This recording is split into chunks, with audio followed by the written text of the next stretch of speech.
Pre-war planning. Israel has launched a number of major military strikes against Lebanon over the past 40 years, but it previously had fought only one genuine war on Lebanese territory. Under the leadership of Prime Minister Menachem Begin and Defense Minister Ariel Sharon, Israel invaded Lebanon in June 1982. It was 18 years before the IDF finally left Lebanon, and it was Hezbollah that drove them out.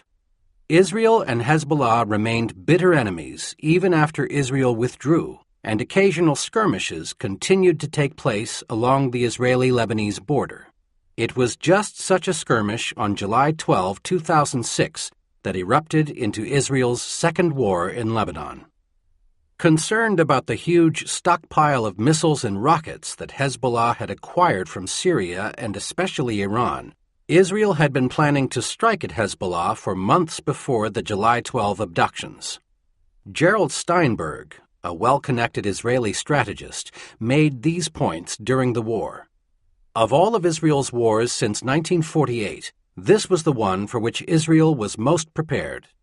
In a sense, the preparation began in May 2000, immediately after the Israeli withdrawal, when it became clear the international community was not going to prevent Hezbollah from stockpiling missiles and attacking Israel.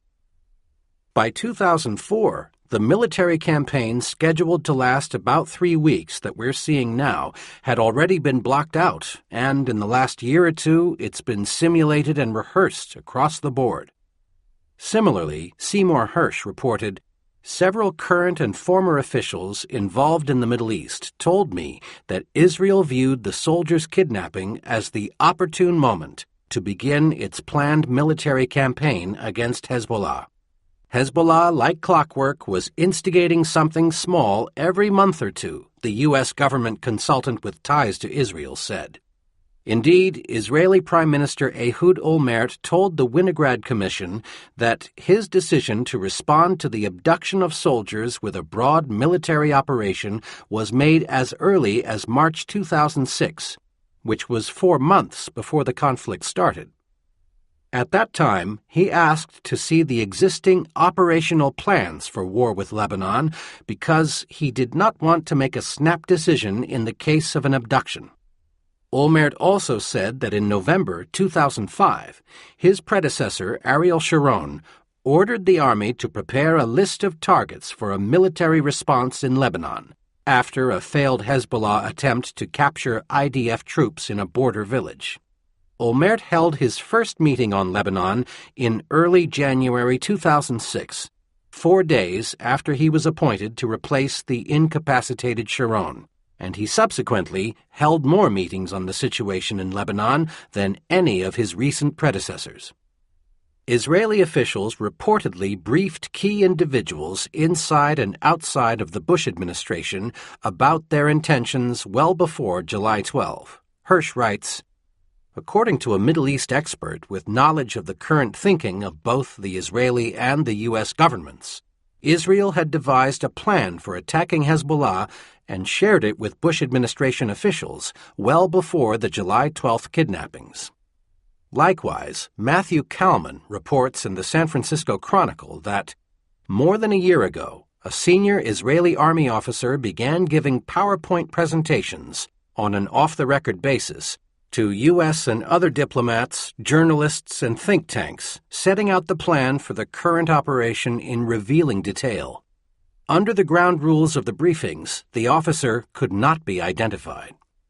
The available evidence indicates that the Bush administration endorsed Israel's plans for war in Lebanon.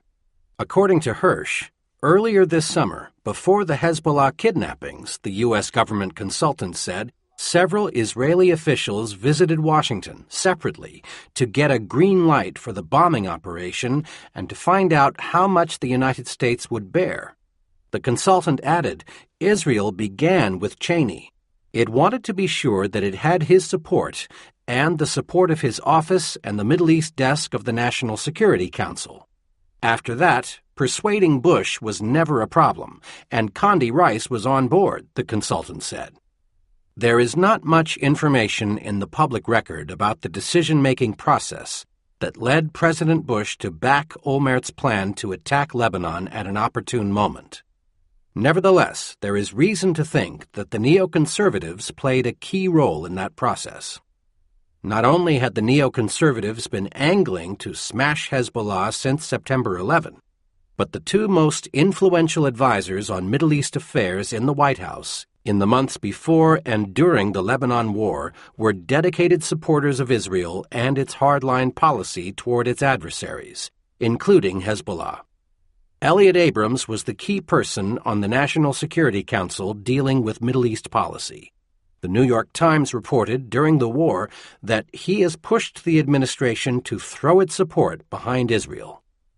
The other key figure was David Wurmser, Vice President Cheney's advisor on Middle East affairs.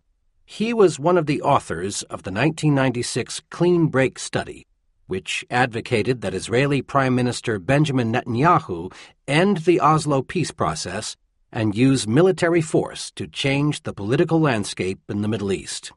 In particular, it called for securing Israel's northern border by engaging Hezbollah, Syria, and Iran as the principal agents of aggression in Lebanon.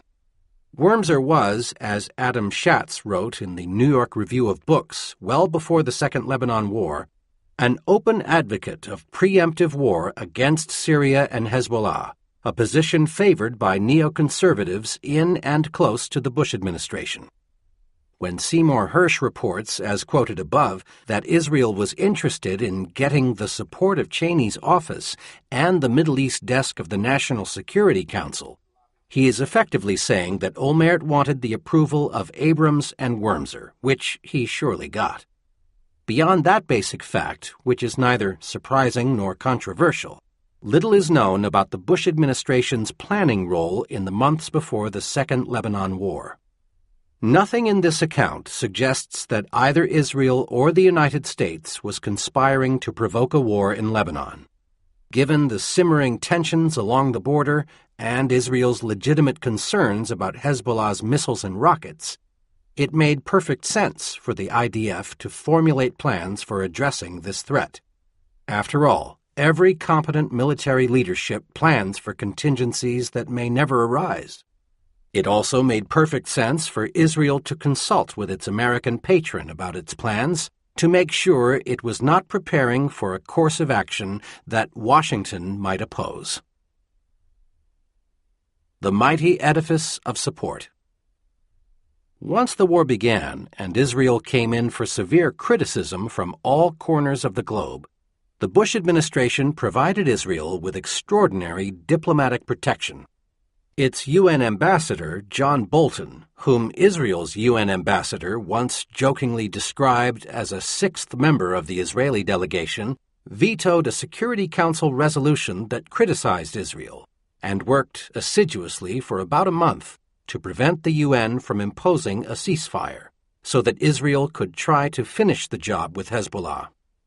Secretary of State Condoleezza Rice downplayed the violence at a press conference, at one point dismissing it as the birth pangs of a new Middle East. Only when it became apparent that the IDF was not going to win a decisive victory did the Bush administration and Israel recognize the need for a ceasefire. During the ensuing negotiations that led to UN Resolution 1701, the United States went to great lengths to protect Israel's interests. In fact, as the resolution was being finalized, Israeli Prime Minister Ehud Olmert called President Bush on August 11 and thanked him for safeguarding Israel's interests in the Security Council. The president frequently defended Israel's actions in public and never uttered a critical word. UN Ambassador Bolton told the Security Council that Hezbollah's goal was to deliberately target innocent civilians to desire their death, while the disproportionate numbers of Lebanese civilians killed by Israel were the sad and highly unfortunate consequences of self-defense. In addition to this diplomatic support, the administration provided Israel with military intelligence during the conflict, and when Israel started running low on precision-guided bombs, the president quickly agreed to send replacements. During the height of the war, It successfully pressed Turkey and Iraq to deny permission to a plane loaded with missiles for Hezbollah to cross Turkish and Iraqi airspace on its way from Iran to Damascus. As Shai Feldman, a well-connected Israeli scholar, noted during the latter stages of the war, there is huge appreciation here for the president. As we have seen in other contexts, Israel usually finds its strongest support in the U.S. Congress, and congressional behavior during the Lebanon conflict unequivocally confirmed this tendency. Democrats and Republicans competed to show that their party, not the rival one, was Israel's best friend. One Jewish activist said he thought that it's a good thing to have members of Congress outdo their colleagues by showing that their pro-Israeli credentials are stronger than the next guy's. In the end, there was virtually no daylight between the two parties regarding Israel's actions in Lebanon, which is remarkable when you think of the sharp differences between Democrats and Republicans on most other foreign policy issues, like Iraq, for example. Abraham Foxman, the head of the ADL, made this clear when he said, "The Democrats who are opposed to the president on 99% of things are closing ranks on Israel." Reflecting this bipartisan consensus, on July 20, 2006, the House of Representatives passed a strongly worded resolution condemning Hezbollah and supporting Israeli policy in Lebanon. The vote was 410 to 8. The Senate followed suit with a similar resolution, sponsored by 62 senators, including the leaders of both parties. A number of prominent Democrats, including the party's leaders in both the House and the Senate, tried to prevent Iraq's Prime Minister, Nouri al-Maliki, from addressing Congress because he had criticized Israeli policy in Lebanon. Howard Dean, the chairman of the Democratic Party, who had been targeted by the lobby in the past, went so far as to call the Iraqi Prime Minister an anti-Semite. Supporting Congress for Israel was so overwhelming that it left Arab American leaders stunned. Nick J. Rahal, a Democratic congressman of Lebanese descent, said that the House resolution made him just sick in the stomach, to put it mildly. James Zogby, who heads the Arab American Institute, said, "This is so devastating. I thought that we'd come further than this." Potential presidential candidates for 2008, like Senators Hillary Clinton, John McCain, and Joe Biden, Democrat Delaware, as well as former Speaker of the House Newt Gingrich, went to especially great lengths to convey their support for Israel. The only exception was Senator Chuck Hagel, Republican Nebraska, who expressed mild reservations about Israel's response and America's support for it. Hagel's comments were largely ignored by his congressional colleagues as well as the lobby, although they undoubtedly did nothing to further his own presidential ambitions. The mainstream media also stood firmly behind Israel. Editor and Publisher, a distinguished journal that covers the newspaper industry, surveyed dozens of newspapers about a week after the war began and found that almost none of them have condemned the Israeli attack on civilian areas and the infrastructure of Lebanon.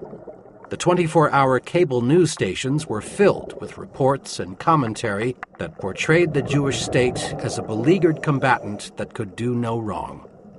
Israel did not fare as well on the front pages of newspapers and in the straight-out news coverage in the media.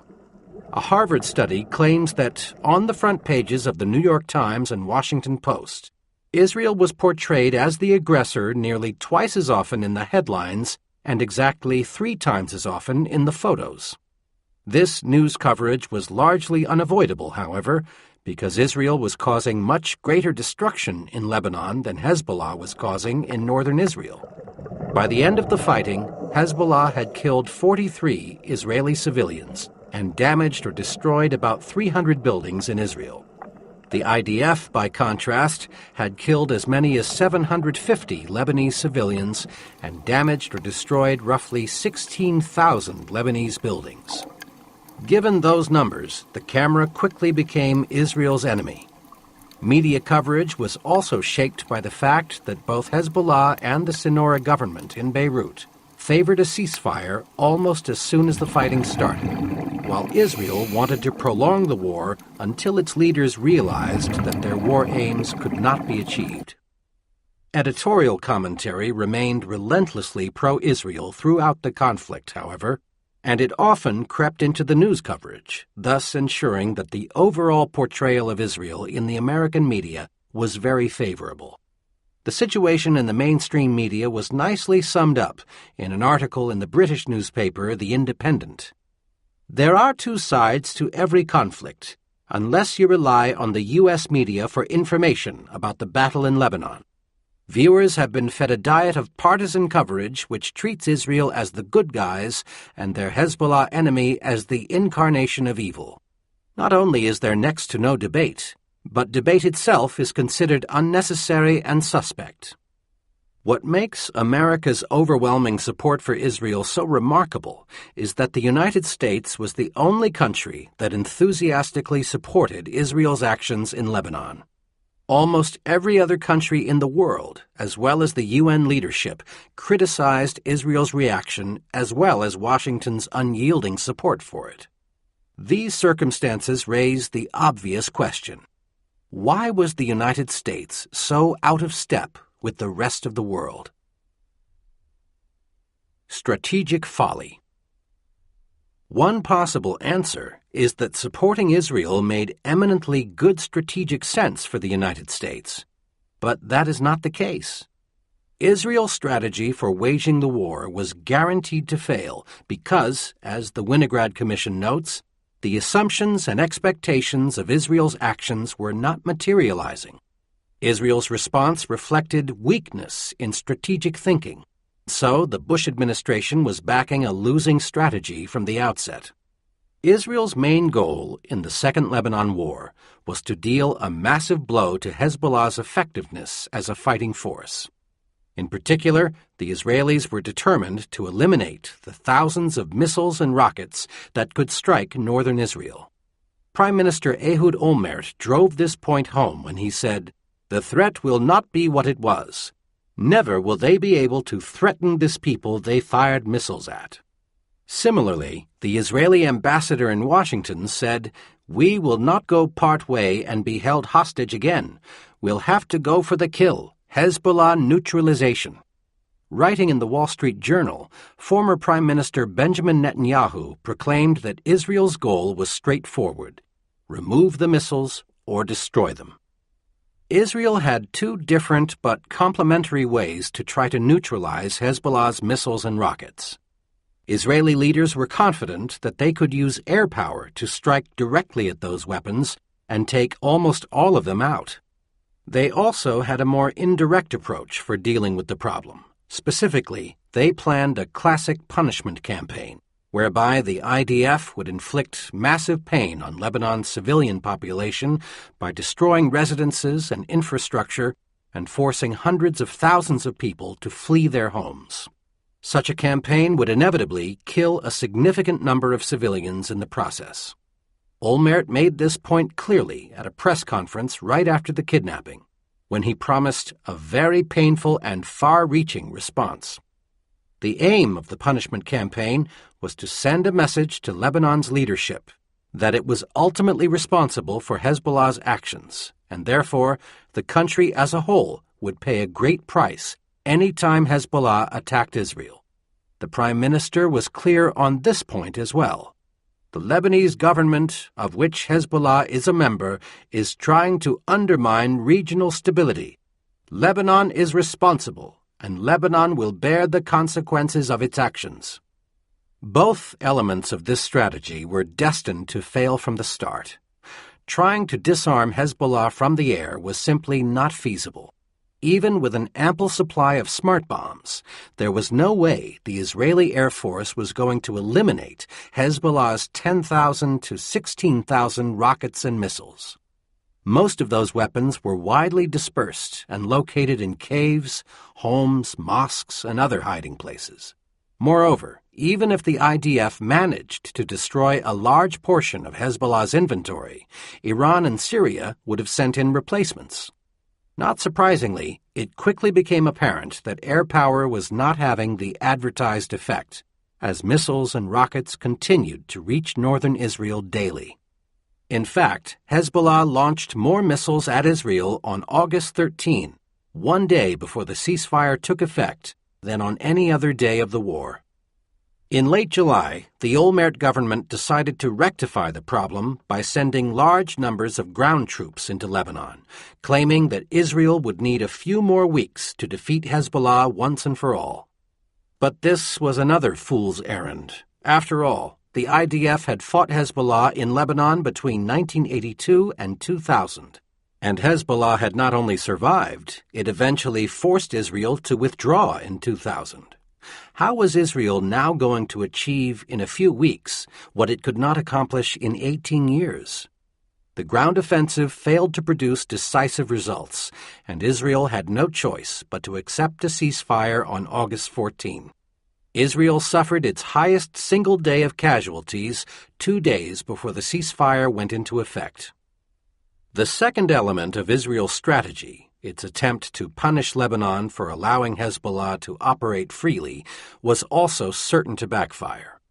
A wealth of historical evidence and scholarly literature makes clear that inflicting pain on an adversary's civilian population rarely causes a rival government to throw up its hands and surrender to the attacker's demands.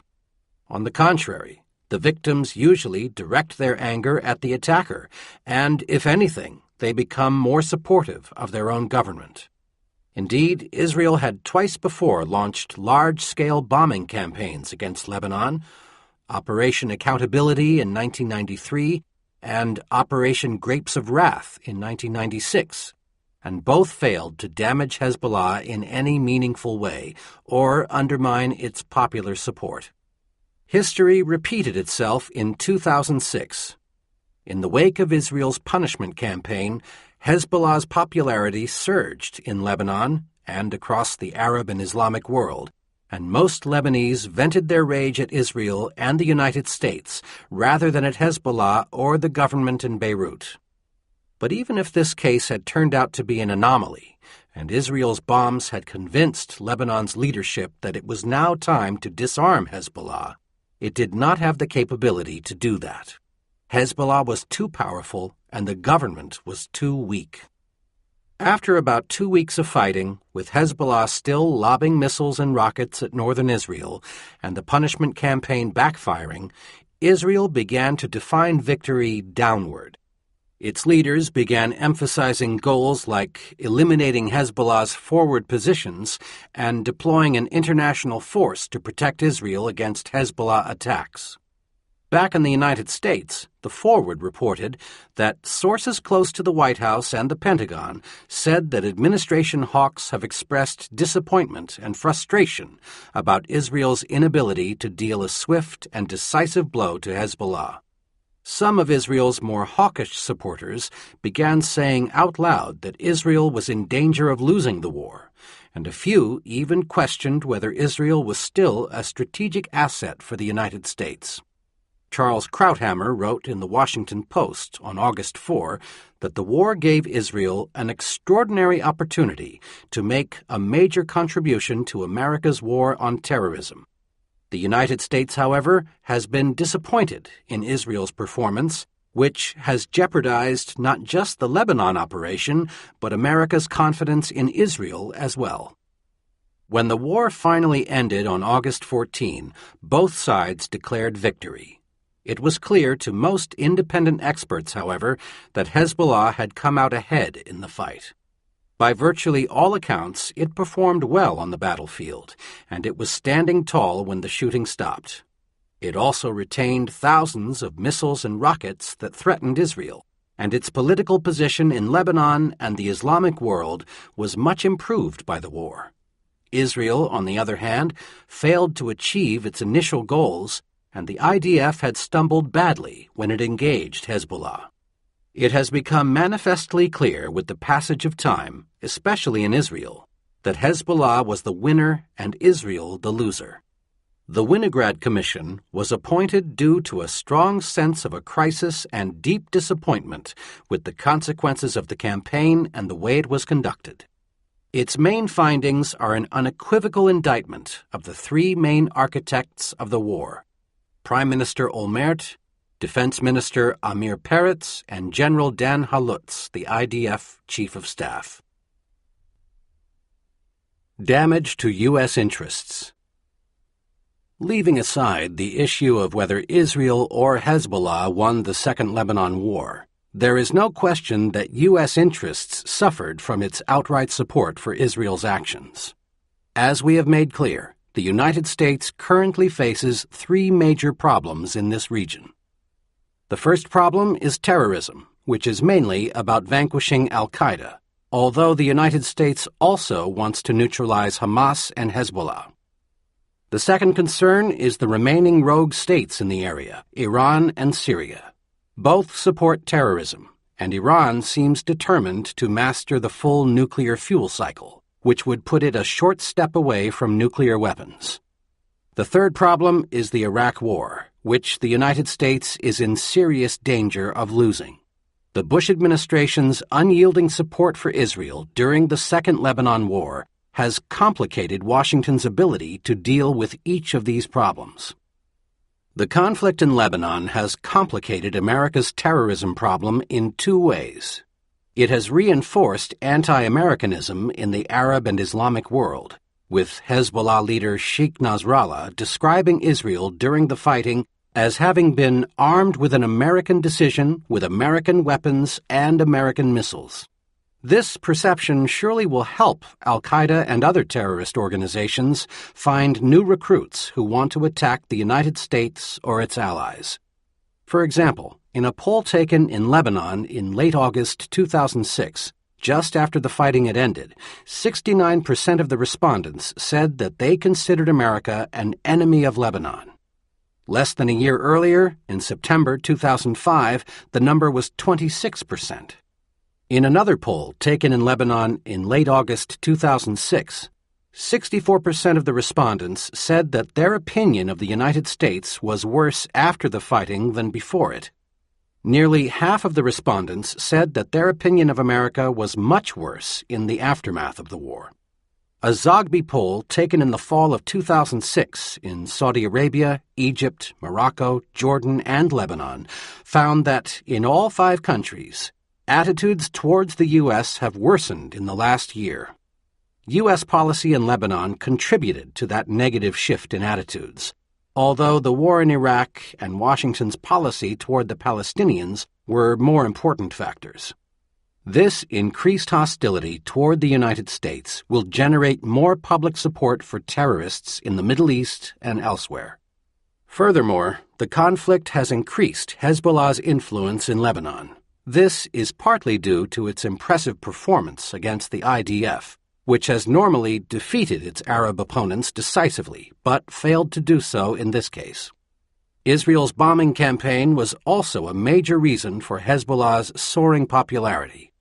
When the war first began, many Lebanese were angry with Hezbollah for precipitating the conflict, especially because a banner tourist season was underway in Lebanon. There was also much goodwill toward the United States among the Lebanese people at the beginning of the conflict, mainly because the Bush administration had played the key role in pushing Syria out of Lebanon in 2005. However, that goodwill toward the United States turned to outrage when Washington backed Israel's offensive. Correspondingly, Hezbollah's standing in Lebanon rose dramatically. One poll conducted in Lebanon after the war found that 79% of the respondents rated the performance of Hezbollah's leader, Hassan Nasrallah, as either good or great, while another poll found that 40% of Lebanese had a more positive attitude toward Hezbollah after the war, while just under 30% had a more negative view. Although Hezbollah does not directly threaten the United States, it does threaten Israel, and it is aiming to reverse the Cedar Revolution completely, which President Bush supported and which he extols as a successful case of democracy promotion. By the late fall of 2006, Hezbollah was throwing its increased weight around and threatening to bring down the pro-American government in Beirut, headed by Fuad Sinora. More worrisome is the real possibility that Hezbollah's actions will plunge Lebanon into another civil war. The United States has worked hard with its allies to prevent this outcome and has been successful so far. But in all likelihood, the problem would not have arisen if Hezbollah had not been emboldened by its success and widespread support. The conflict in Lebanon has also made it more difficult to deal with Iran and Syria. While there is no question that both countries support Hezbollah, the United States has a powerful interest in weakening or breaking those links, as well as the link between Damascus and Tehran. Driving a wedge between Iran and Syria should not be difficult, as they are not natural allies. Iran is theocratic and Persian, while Syria is secular and Arab. Instead, the Bush administration blindly supported Israel during the war and treated Hezbollah, Iran, and Syria as part of a seamless web of evil, pushing them closer together. On top of that, many neoconservatives called for Israel or the United States to attack Syria and Iran in the midst of the conflict. Indeed, Meirav Wormser of the Hudson Institute said after the war that many parts of the American administration, and almost certainly her husband David Wormser and Elliot Abrams, were deeply upset with Israel for not having struck Syria as well as Hezbollah. The result? This policy gave Iran even more reason to acquire nuclear weapons, so that it can deter an Israeli or U.S. attack on its homeland.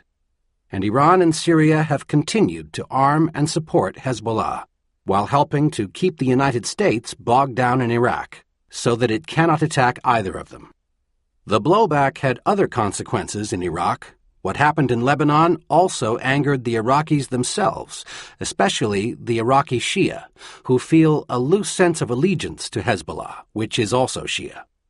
Indeed, the Shia rally for Hezbollah that took place in Baghdad on August 4 was reported to be the largest of its kind in the Middle East. There have even been reports in the aftermath of the Lebanon War that Hezbollah is training the Iraqi militia of Muqtada al-Sadr, who is a bitter enemy of the United States. The United States is in deep trouble in Iraq and cannot afford to further alienate the local population. In order to confront these three issues, terrorism, rogue states, and Iraq, in the most effective way, Washington needs broad support from friendly regimes in the region, like Egypt, Jordan, and Saudi Arabia. These regimes have no love for Hezbollah, and they might have supported the United States and, tacitly, Israel, had the American and Israeli response been more restrained. Indeed, in the first days of the conflict, the leaders of those countries were critical of Hezbollah for provoking it. But once Israel's disproportionate response was clear, and the Bush administration firmly endorsed it, these leaders began to criticize Washington and to condemn Israel. The main reason that they turned against the United States and Israel was to protect themselves from their enraged publics. American policy also angered allies in Europe as well as the Middle East, leaving the United States and Israel isolated and short of political clout, and raising doubts about whether President Bush is a reliable ally for dealing with the terrorist and proliferation threats.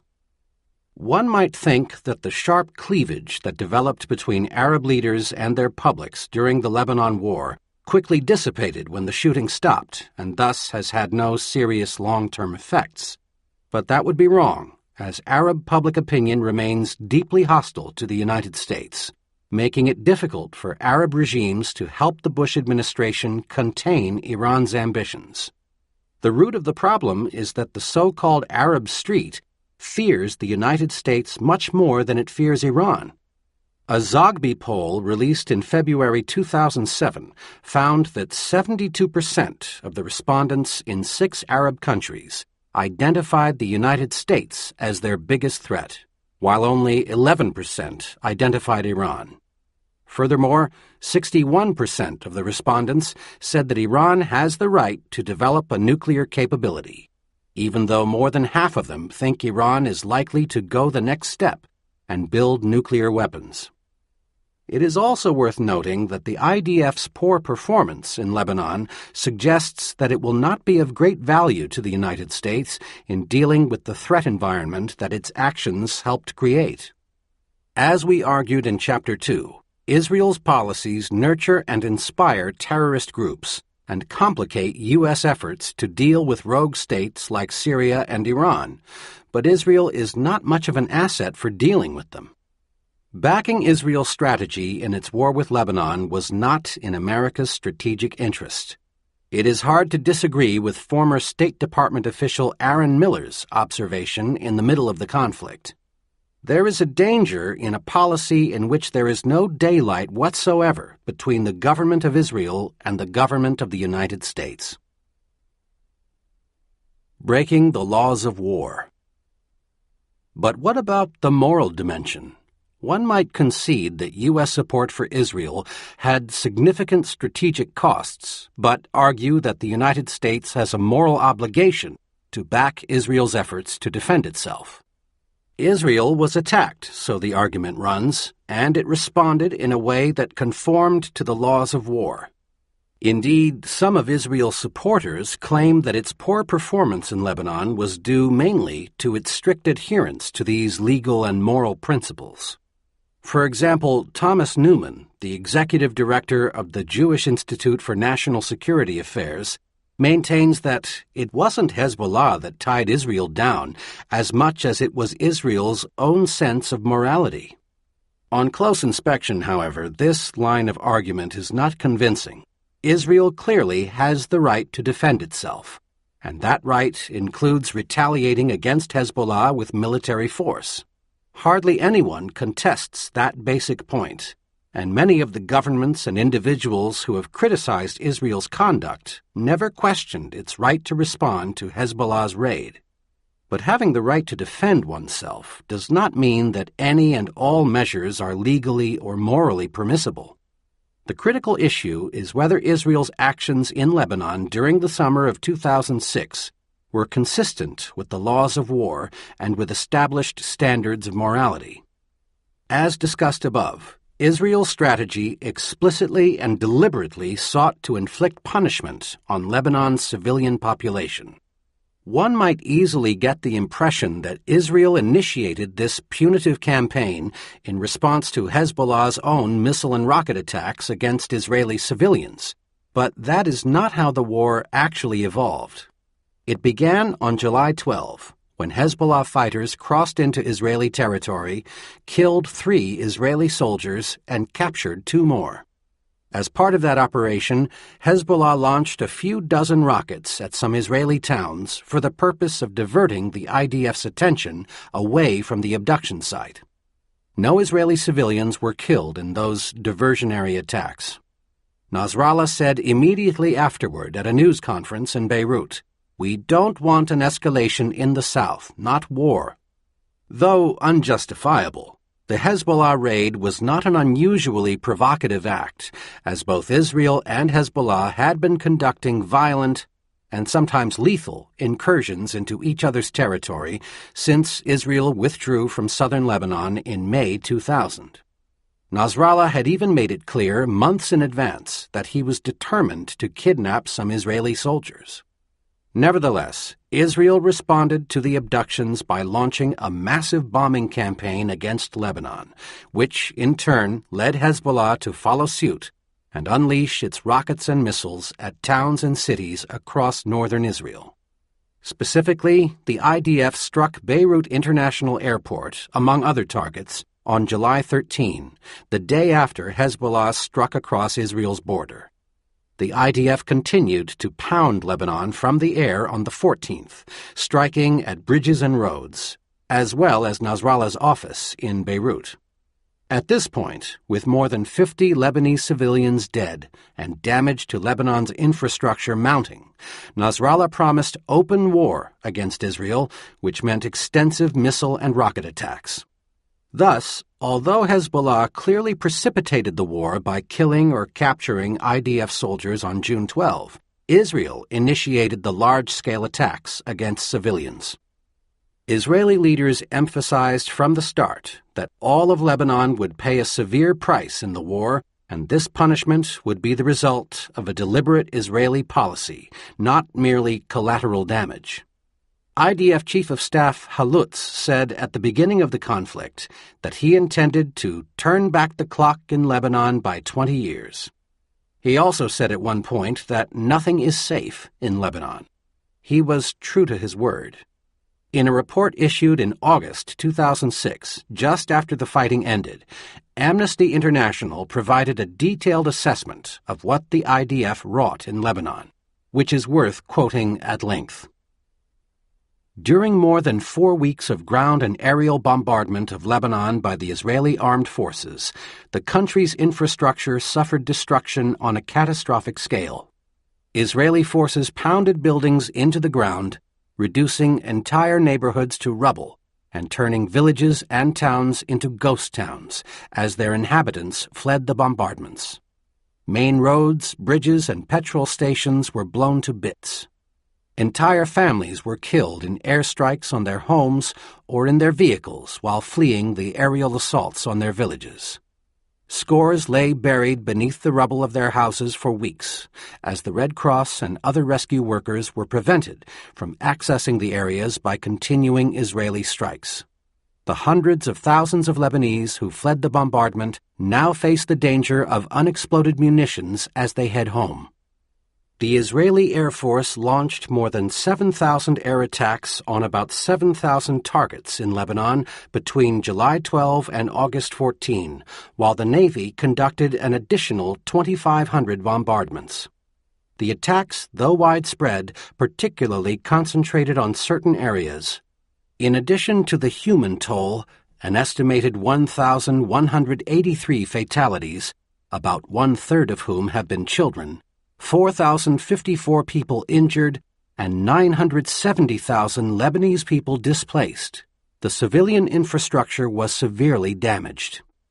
The Lebanese government estimates that 31 vital points, such as airports, ports, water and sewage treatment plants, electrical facilities, have been completely or partially destroyed, as have around 80 bridges and 94 roads. More than 25 fuel stations and around 900 commercial enterprises were hit. The number of residential properties, offices, and shops completely destroyed exceeds 30,000. 2 government hospitals, in Bint Jabeel and in Mis al-Jabel, were completely destroyed in Israeli attacks, and 3 others were seriously damaged. In a country of fewer than 4 million inhabitants, more than 25% of them took to the roads as displaced persons. An estimated 500,000 people sought shelter in Beirut alone, many of them in parks and public spaces, without water or washing facilities. Amnesty International delegates in South Lebanon reported that in village after village the pattern was similar.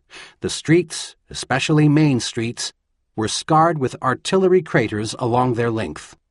In some cases, cluster bomb impacts were identified. Houses were singled out for precision-guided missile attack and were destroyed, totally or partially, as a result. Business premises such as supermarkets or food stores and auto service stations and petrol stations were targeted, often with precision-guided munitions and artillery that started fires and destroyed their contents. With the electricity cut off and food and other supplies not coming into the villages, the destruction of supermarkets and petrol stations played a crucial role in forcing local residents to leave. The lack of fuel also stopped residents from getting water, as water pumps require electricity or fuel-fed generators. Amnesty International is not alone in its assessment of the damage that the IDF inflicted in Lebanon. William Arkin, an American expert on military affairs and a self-proclaimed fan of air power, wrote in his Washington Post weblog that, in carrying out its punishment campaign, Israel has left behind a shocking level of destruction outside the direct battle zone. I hesitate to use the words laid to waste and moonscape in describing the conditions in urban Lebanon, because the same kinds of words are thrown around so promiscuously in describing U.S. airstrikes. But what Israel has wrought is far more ruinous than anything the U.S. military, specifically the U.S. Air Force, has undertaken in the era of precision warfare. One of the more devastating punitive tactics was Israel's use of cluster bombs, which spray large numbers of bomblets over a wide area. These bomblets are not only highly inaccurate, many of them do not explode, which effectively means that they become deadly landmines that continue to be a threat long after the end of hostilities.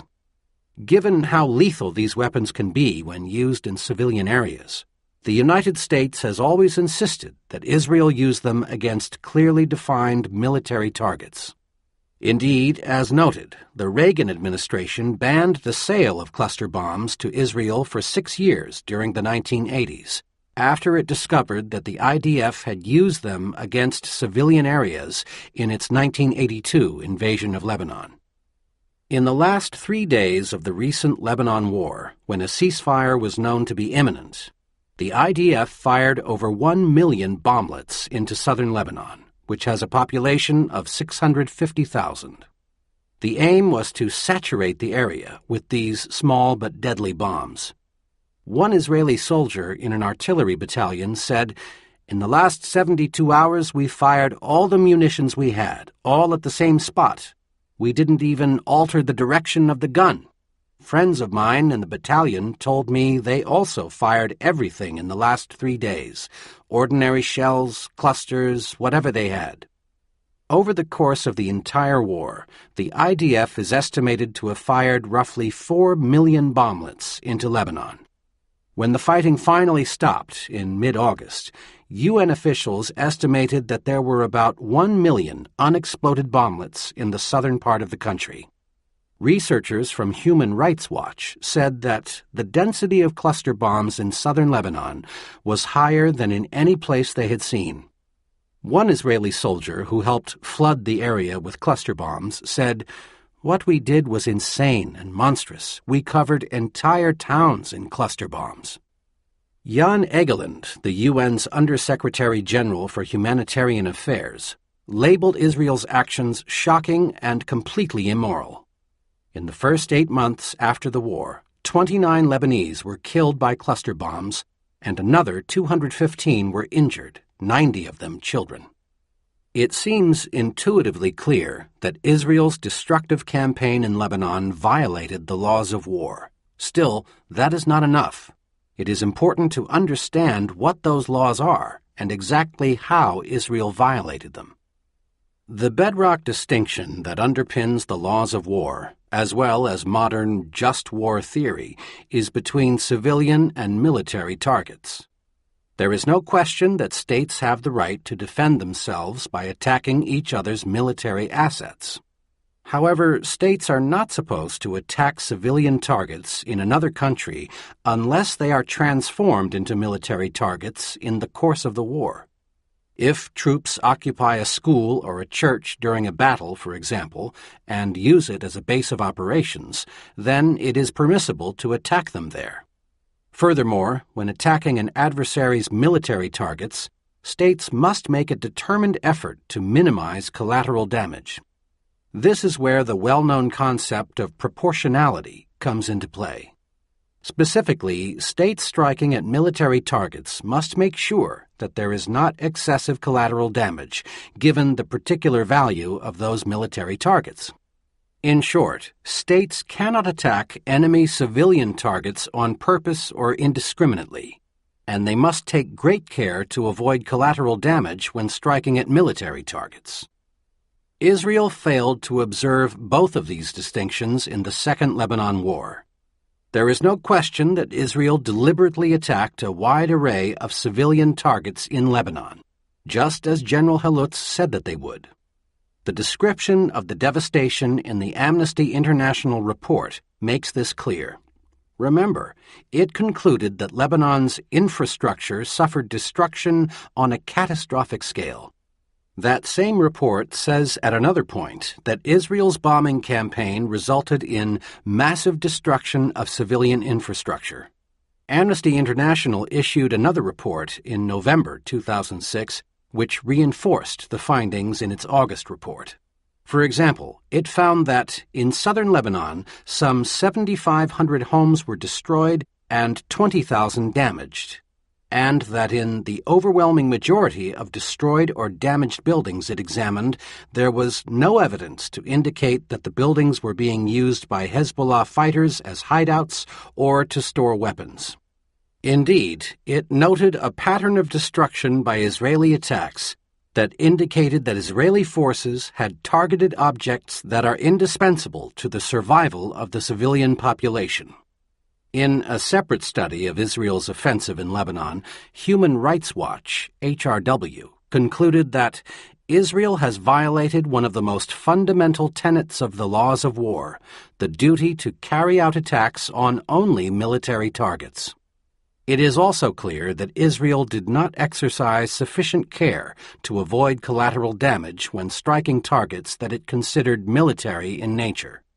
HRW concluded that despite Israel's claims that it was taking all possible measures to minimize civilian harm, there was in fact a systematic failure by the IDF to distinguish between combatants and civilians.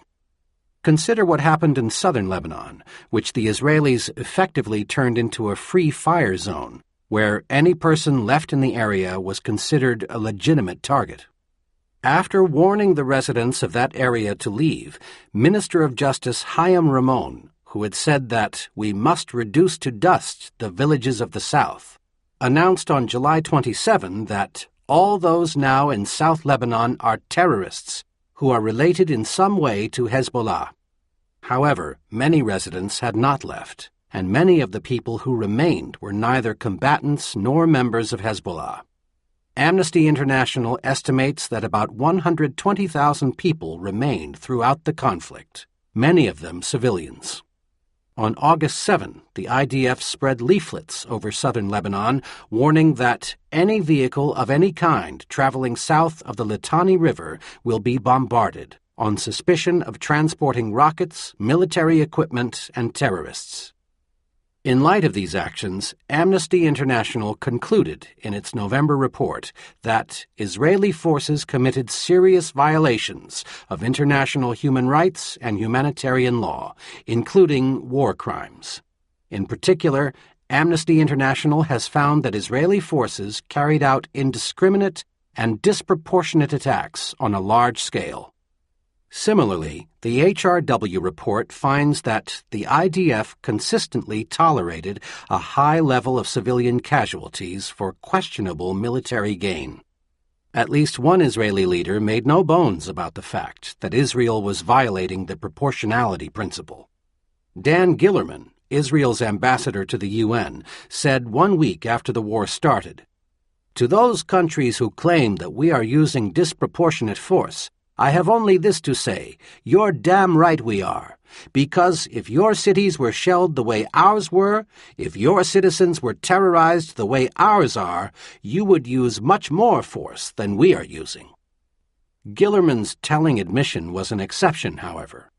Most Israelis and their American supporters respond to the charge that Israel engaged in disproportionate attacks by acknowledging that Israel may have killed a large number of innocent Lebanese, but they insist that it was because Hezbollah used them as human shields.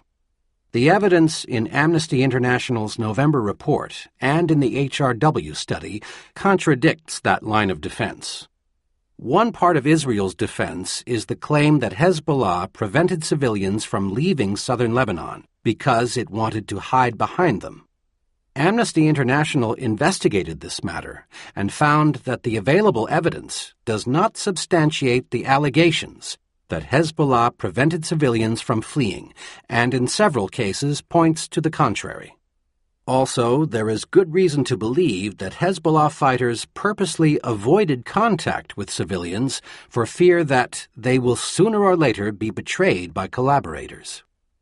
But even more important, the available evidence, as the HRW study makes clear, does not support the claim that Israel ended up killing large numbers of civilians because Hezbollah used the civilians who remained in southern Lebanon as shields.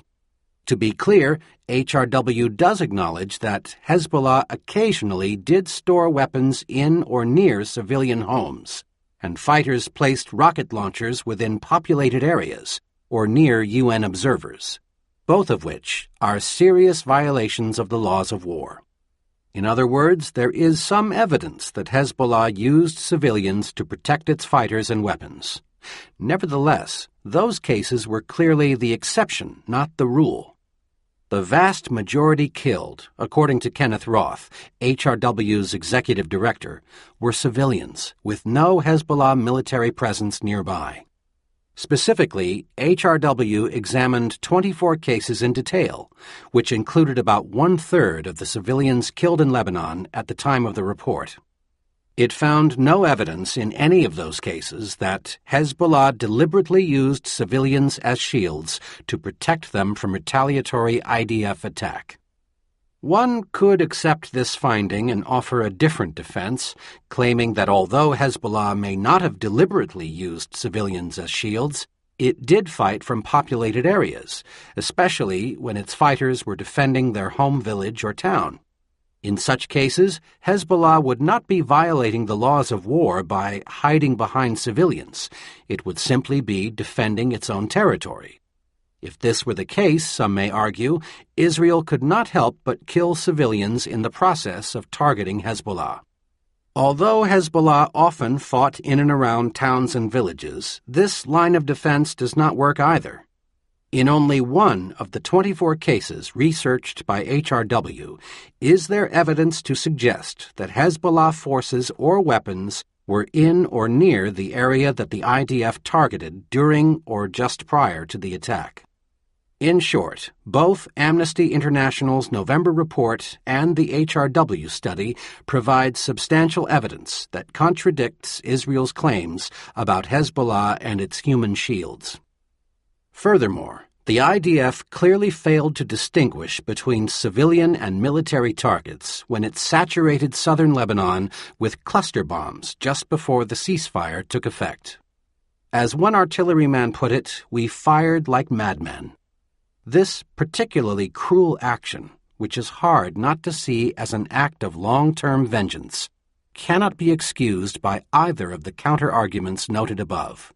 Nor can it be justified on the grounds that Hezbollah also committed war crimes when it fired missiles and rockets indiscriminately into northern Israel, killing Israeli civilians. Given this overwhelming evidence, it is impossible to make the case that the United States supported Israel during the Second Lebanon War because it was the morally correct policy choice. If morality were the issue, the Bush administration would have condemned both Israel's and Hezbollah's actions in Lebanon from the start. The lobby in overdrive. Aipac and other pro-Israel organizations worked overtime from the start to the finish of the war to make sure that America fully backed Israel. 4 days after the war began, Nathan Gutman reported in the Jerusalem Post that the American Jewish community has been demonstrating wall-to-wall support for Israel as it fights on two fronts. The lobby raised money for the Jewish state, took out advertisements in newspapers, closely monitored the media, and sent its representatives to meet with legislators and staff in Congress, policymakers in the Bush administration, and influential media figures. Moreover, since the fighting ended, pro-Israel organizations have been hard at work dealing with the fallout from the war. To see the lobby's impact, consider the following 6 incidents. First, at the beginning of the war, there was a bipartisan effort to temper the House resolution supporting Israel by inserting language urging all sides to protect civilian life and infrastructure.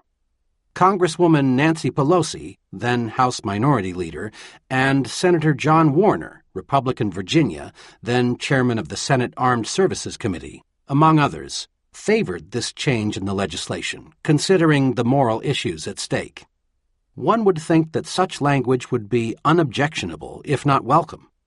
But Aipac, which wrote the original resolution and was the main driving force behind it, strongly objected to this particular clause.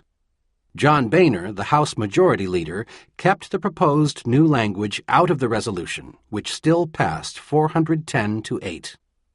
Second, Congressman Christopher Van Hollen, Democrat Maryland, wrote a letter to Secretary of State Condoleezza Rice on July 30, urging her to call for an immediate ceasefire to be followed by the rapid deployment of an international force in southern Lebanon.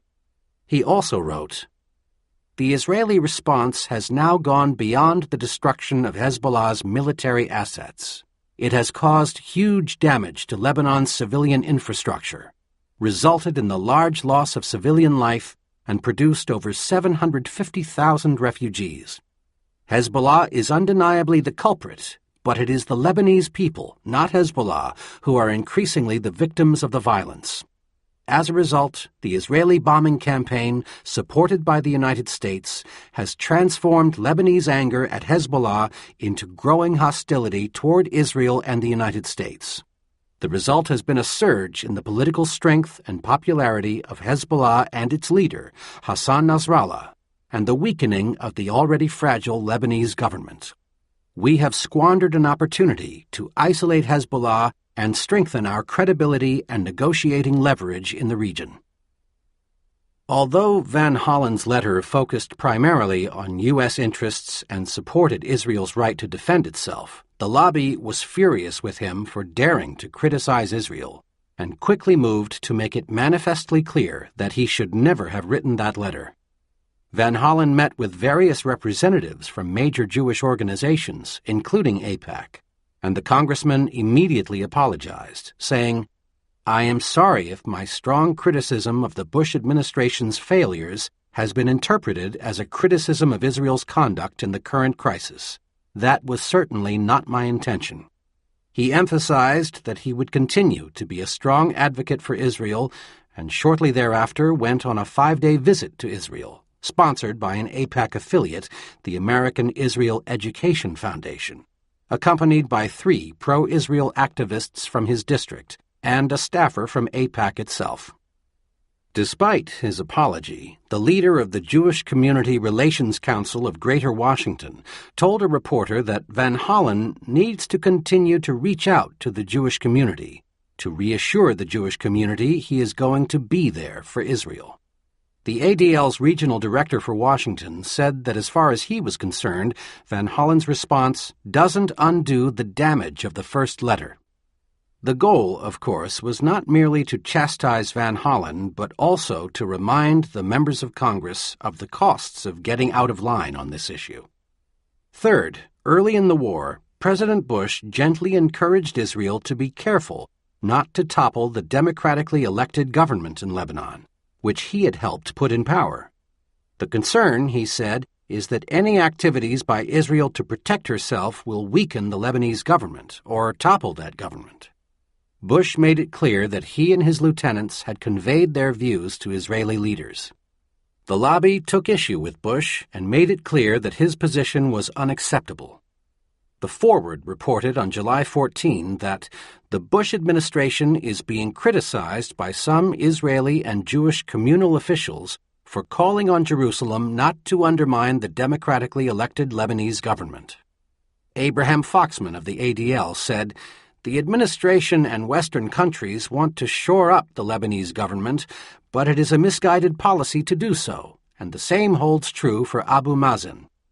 They feel it's better than a vacuum, but you should not support what's meaningless. And we knew from day one that Abu Mazen would go nowhere, and that the Lebanese government would be ineffective."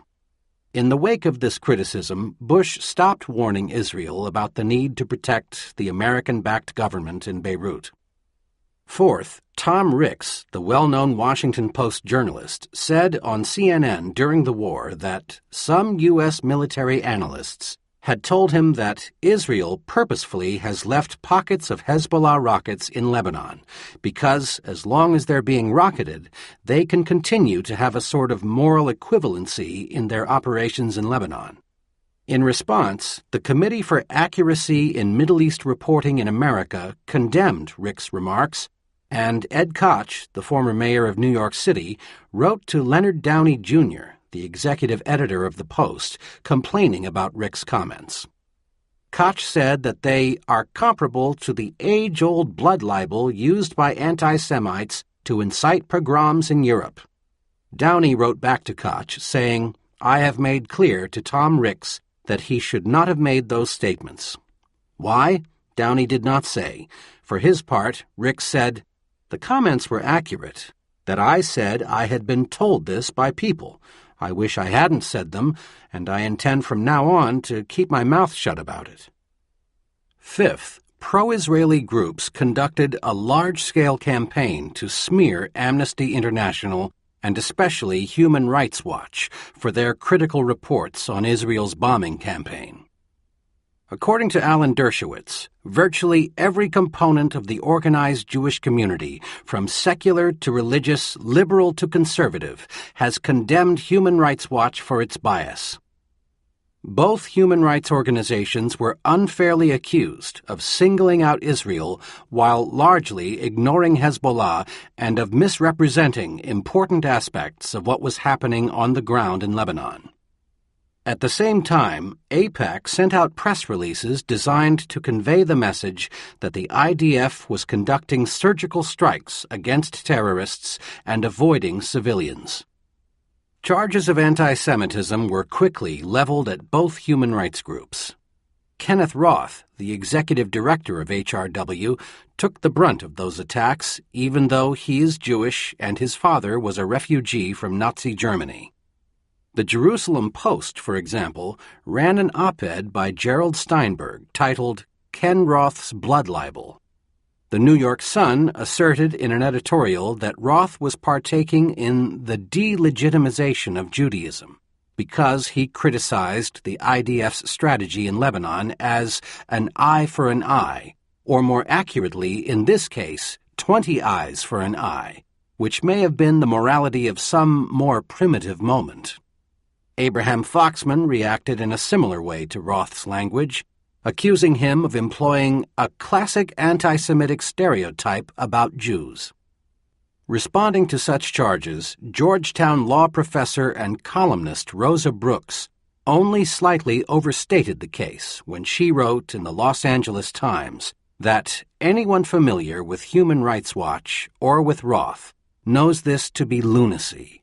Human Rights Watch is nonpartisan. It doesn't take sides in conflicts. And the notion that Roth is anti-Semitic verges on the insane.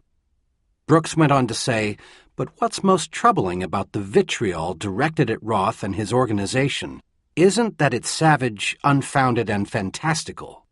What's most troubling is that it's typical.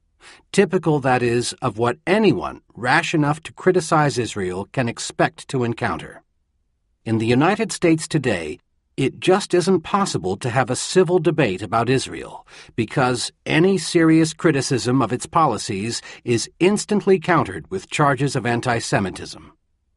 Sixth, the lobby went to work to limit the damage from the cluster bomb controversy. On August 31, B'nai B'rith International sent a letter to Jan Egeland, the UN leader who had criticized Israel's use of cluster bombs, accusing him of acting as an unappointed moral arbiter with regard to disputed, unproven facts on the ground and the interpretation of international humanitarian law. A week later, the Senate was debating legislation that would ban the use of cluster bombs in civilian areas and prohibit the transfer of those deadly weapons to countries that refused to accept that ban.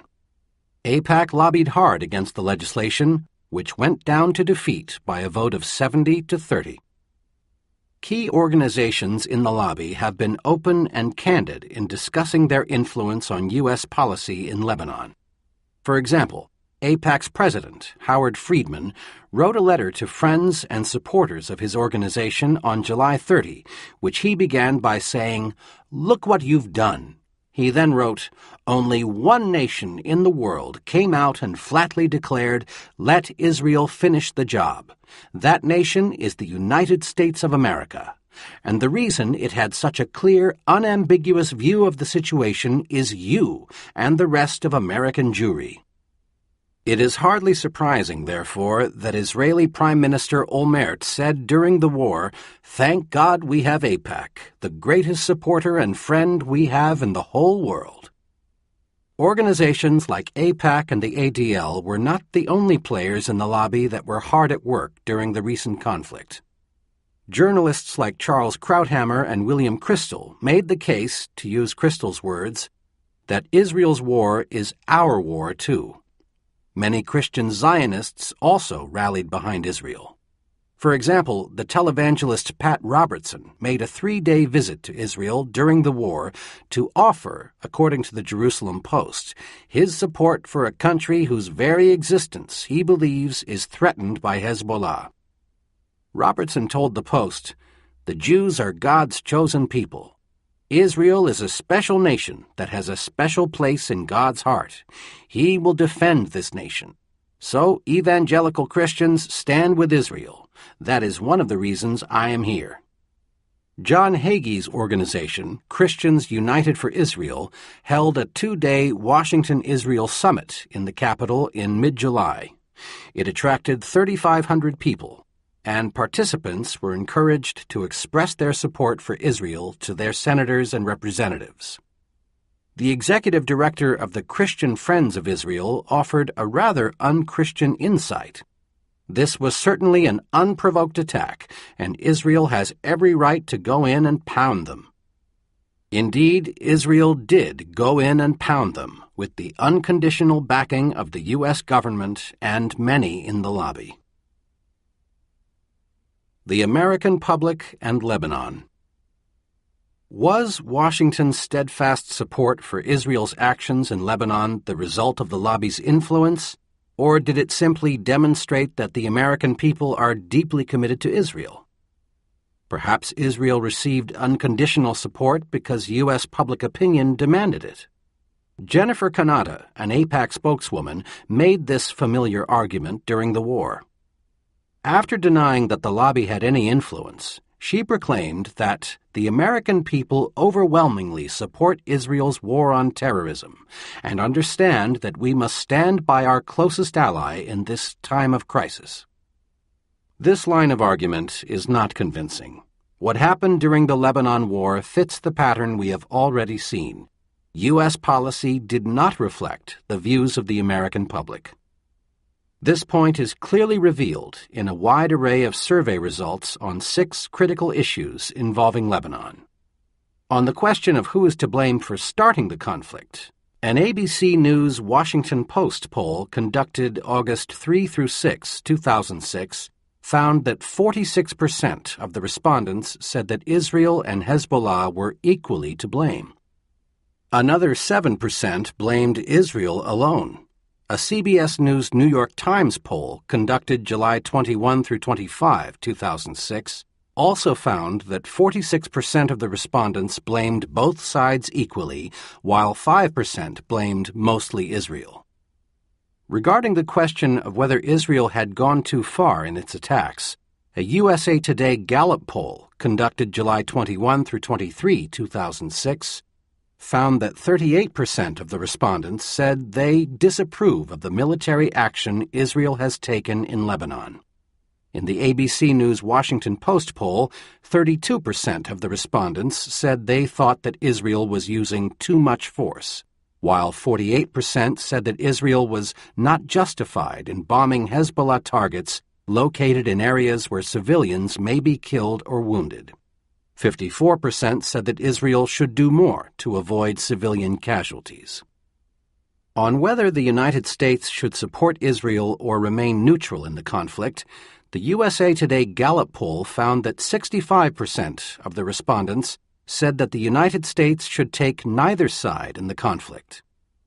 In a Zogby poll taken August 11 through 15, 2006, 52% of the respondents said that the United States should remain neutral in the conflict. In the CBS News New York Times poll, 40% of the respondents said that the United States should not publicly support either Israel or Hezbollah and should say or do nothing. 7% favored criticizing Israel, and 14% were unsure what to do. 39% favored supporting Israel.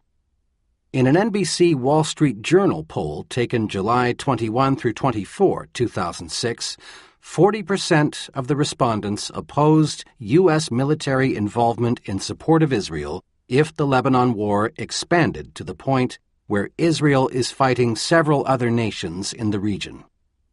As to whether the United States and Israel should agree to an immediate ceasefire, a CNN poll conducted on July 19, 2006, found that 43% of the respondents thought that Israel should agree to a ceasefire as soon as possible.